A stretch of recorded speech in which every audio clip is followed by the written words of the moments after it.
Hey everyone, welcome to the podcast Spotlight series from discoverpods.com. My name is James, and today I'm excited to introduce a new podcast that's definitely worth your time. I recently sat down with Sahil, the host of the UNInvested podcast. His show is excellent, diving deep into topics like venture capitalism and startups from a unique angle, and you won't want to miss it. In the show notes, you'll find a link to the full article where we discuss his podcast in greater detail. You'll also find all the information you need to check out the Uninvested podcast, which I sincerely hope you do. Now, here's our discussion about what makes Sahil's show so special and why you should tune in. Enjoy. So basically, I just wanted to just do a quick follow-up on your time at Northwestern. Again, why you picked that school. Do you think that, like I said in the email, how, was it the substance, was it the network primarily, and what you think generally about, kids going that route nowadays? Because it's gotten very expensive, obviously. Going to college in general, you're saying? Yeah, I mean, generally, I think like when I went, I think when I started, it was like $800 a semester at state, and it ended up being like 2,000 when I finished, but it's like rocketed up, and it's all. Oh yeah. So, Exactly. yeah. Well, I actually transferred to Northwestern. So my first year of college, I went to Villanova University, and then ended Right. up transferring to Northwestern. And I did that for two reasons. So you can look at it on the academic side at Villanova. I was in the business school, and I didn't really want to be so specialized so early in my career. I wanted to take a lot of different classes. Like initially, I thought I might go maybe like a pre-med route or do something in biotechnology, so incorporate some of those classes. But so when I went to Northwestern, because they don't have like a business school, I could be in like the liberal arts but still do their econ major, which is anyone that wants to do anything related to finance or business, whatever, that's the major you do. So it gave me a lot of flexibility. I ended up getting a data science minor, entrepreneurship minor. So that was great on the academic side. And then also on the people side, I felt like at Northwestern, specifically compared to Villanova, it was just like a more diverse set of people, internationally, how they think, where they come from, what they're studying. Whereas at Villanova, I felt like I was seeing a lot of the same persona type. And that's where I felt like Northwestern is very unique in that aspect, which I really enjoyed.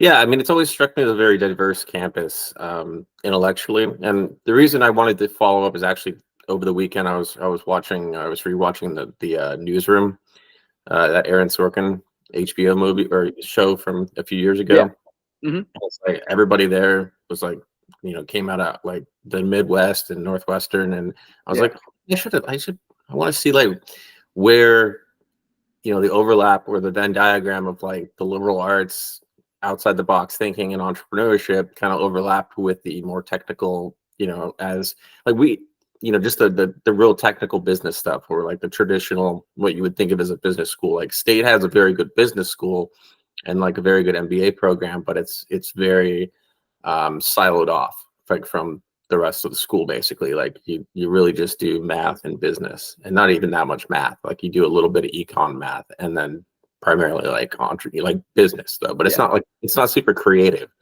And I've found that, like, I mean, with my limited experience in the VC world and just entrepreneurship in general and startups, it's like rarely is it the business guys that get that stuff done. It's the outside the box thinkers, like the more I don't want to say creative types, but that just always struck me as a campus that kind of embodied that vision. And I just wanted to get your thoughts on that.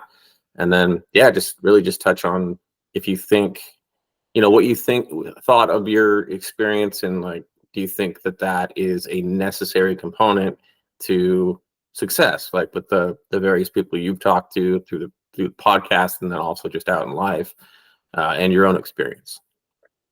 Completely agree with what you're saying about, the creatives out of box thinker. I think if you want to go into entrepreneurship, you don't need any formal business background. A lot of it you're just like learning on the fly. Like anything when it comes to entrepreneurship, I wouldn't say I learned in a classroom. So that's why you can really have any background and go into entrepreneurship. Nowadays you see venture capitalists, they prefer someone with a technical background, whether it's like computer science or engineering, that can command the product, because it's much easier to teach someone how to run a business and build a company than it is to actually build a product nowadays. But, That might change as technology, as AI makes it easier to code. You have no code solutions, or even like AI software engineers. Obviously, they're not there just yet, but you can see this huge democratization of just like being able to build and put something out there, which is really shifting in favor of those that are more creative and can kind of come up with the ideas, because it's not as difficult to put something out there in the world. And I will say your point about you were asking like, was like college worth it in general? It's interesting because on my podcast I've actually like interviewed two separate groups of dropouts. No, actually three, I think. Three dropout entrepreneurs. And a lot of things they say is, and I can kind of agree, I was touching on this before, that the things you learn in the classroom are not really as applicable to like building a company. You're not learning how to make financial statements. Maybe you're in a business school, you learn about financial statements, but you're not learning like sales, go to market, because a lot of that is just trial and error. Like you need to just do, right? When in the classroom, a lot of it's like studying. And I think it's great for a lot of other fields. But when it comes to like learning in the classroom, I would say, college is not the most necessary because you're not getting the exact skill set. But you were touching on this earlier. The network is huge, right? The network is, I think we talked about this when we first filmed, is like the network is really, really everything when it comes to entrepreneurship. And, being in a cluster of some of the most like talented, bright mind people, so in such like a centralized area is something that is what the greatest benefit of college. I think everyone preaches that. It's like the network you come out with. And I will say when it comes to networking, it's not about being like, oh, I'm going into college to network. I'd say I was reading something that's like the best time to network. Oh, I think it was the McDonald's CEO. He said the best time to network is when you don't need your network, and just build general friendships. That's what I've seen from my experience. Like the most helpful people are your like actual friends. It's not going to be someone like you just, got a coffee chat with. They're not going to really be invested or really want to help you. Whereas if you have a friend and you like had nurtured a relationship and you weren't aiming to extract any value out of that friendship, those typically end up being the most valuable networks you have in life, as far as my experience goes. Yeah, I think that's reflected. That human to human connection that's genuine and authentic is reflected well in your podcast.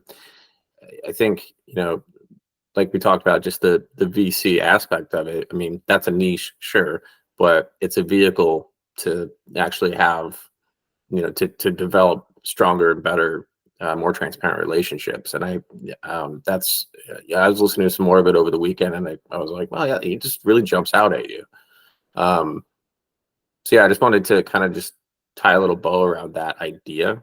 Just give me the elevator pitch one more time for the podcast and why you think everybody should be listening to it. Yeah, so I'd say for UNInvested, the podcast in general, we started it, I started it purely just out of a passion for entrepreneurship, venture capital, and tech. And I feel like that's really carried through how the actual podcast is. I really try to get into the people elements, the sides that people don't talk about when it comes to entrepreneurship, and all these ventures, the failures, the actual journey of the individual, because there is no such thing as hockey stick growth in reality. Everyone has had to struggle. And I really try to get at that aspect.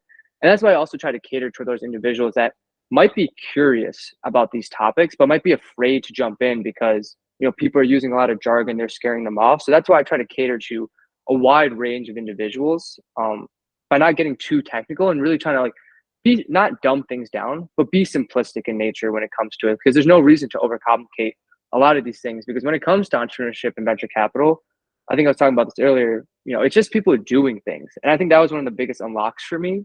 When it comes to when you're a young kid, you're like, oh my God, like how do these things function? How do these big businesses run? It all starts with someone just taking action. So that's what I would say. It's like really just uncovering those truths. I appreciate you taking a few minutes to follow up on that stuff, and then we'll get it going. Of course. I hope the pitch wasn't too rambly. I'm sure. All right. Well, thanks, James. I appreciate it. Let me know if you need anything. I will. I'll talk to you soon. All right. Take care. Bye.